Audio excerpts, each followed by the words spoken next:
I could sit here all day and talk about this book. I don't know where to start and don't know where to end. It's nothing short of a miracle what happened and how these people got out alive, let alone the fact that a lot of them went on to live another 60 plus years. I'm not going to sit here and pick a favourite.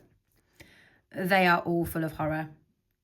They are all full of terror, but they are also full of hope.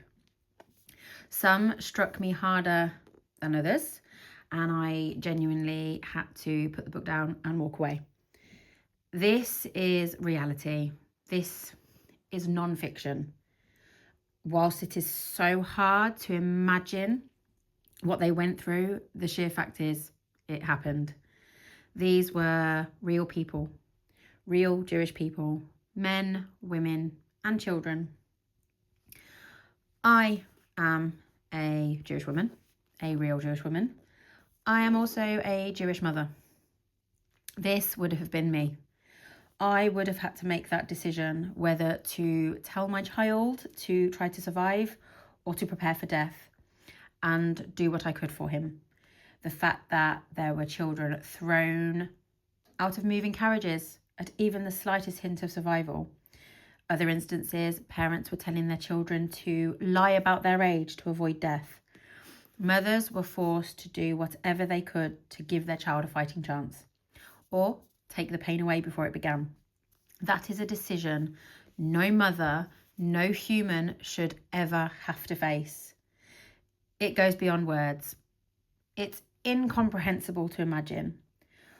What also strikes hard is that this was the 1930s and 1940s, and the way that the community was treated, both before and during, simply because of who they were, because of the blood that ran through their veins, practicing or not, made no difference.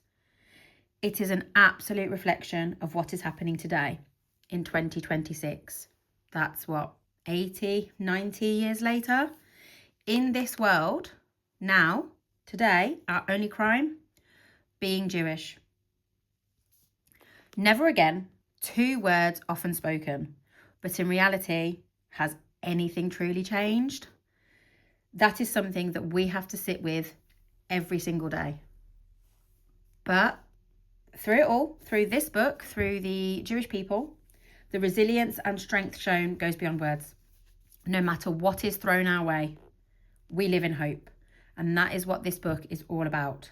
The hope of tomorrow, the hope of getting through, the hope that carried them through unimaginable suffering. Some of these stories are from survivors, some from resistance fighters, some from non-Jews.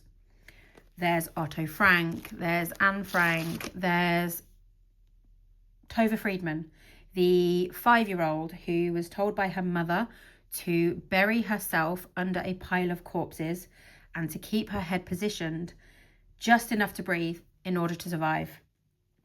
There are survivors in here who talk about how they had to brand themselves later in life with their number because they felt wrong or incomplete as a survivor without the visible proof of what they endured. Survivor's guilt at its truest. No one can truly comprehend the mental strength required to continue living long after the horrors have ended. Now, they are often called stories, but that word feels wrong. They are so much more than just a story. They're real life. They are people that have lost their identities and were reduced to numbers. Each number, every single one, was a unique human being. Each number was somebody's son, somebody's daughter, a mother, a father, a brother, a sister, a friend, a lover.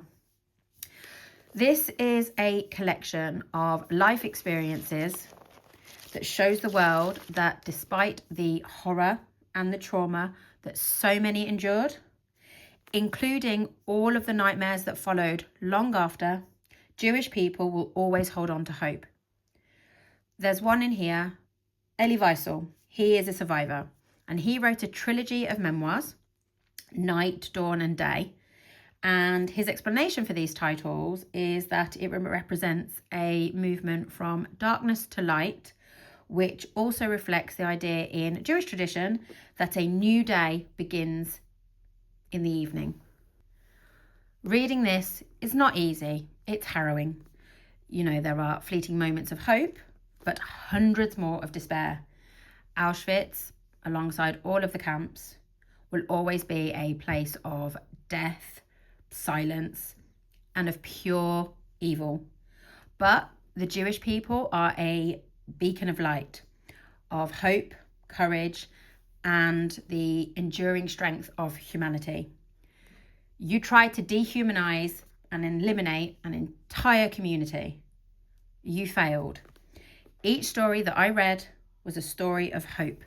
Each experience I imagined, and quite frankly, I continue to hear of experiences in today's world from my friends, from my family, and in reality from my own life. It reminds me that we are living proof. Hope prevails. He who saves one life saves the world.